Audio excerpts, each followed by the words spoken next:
अहम खबर थी आपको। इस्लामाबाद हाईकोर्ट ने बुशरा बीबी की बनी गाला सब जेल से अटियाला जेल मुंतकली की दरखास्त खारिज कर दी। बुशरा बीबी की जानिब से कोई वकील पेश न हुआ। बुशरा बीबी के वकला की अदम पेशी पर अदालत ने बरहमी का इजहार किया। मजीद तफसीलात जानते हैं डॉन न्यूज के नुमाइंदे उमर बरनी से। उमर, मजीद अहवाल से आगाह कीजिएगा।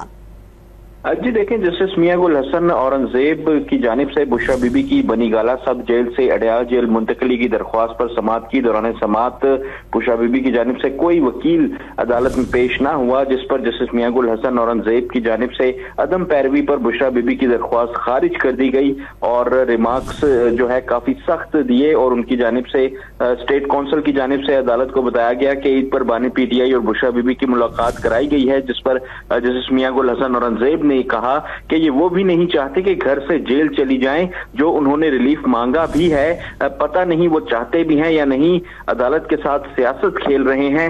जस्टिस मियां गुल हसन औरंगजेब ने रिमार्क्स दिए कि मजाक बनाया हुआ है, कहा भी था आज सुनकर इस केस का फैसला करेंगे, फिर भी ये नहीं आए, ये साइड भी ठीक काम नहीं कर रही और आप भी ठीक काम नहीं कर रहे। जस्टिस मियां गुल हसन औरंगजेब ने कहा कि शुएब शाहीन आए थे लेकिन वो भी वापस चले गए और वो दोबारा मुड़कर अदालत नहीं आए। तो अदालत की जानिब से काफी सख्त रिमार्क्स जो हैं वो दिए गए हैं, क्योंकि बुशरा बीबी की जो वकला हैं वो आज अदालत में पेश नहीं हुए, जिस पर अदम पेशी पर अदालत ने उन बुशरा बीबी की जेल मुंतकली की दरख्वास्त जो है वो खारिज कर दी। जी उमर बरनी तफसीलात से आगाह कर रहे थे, आपका शुक्रिया।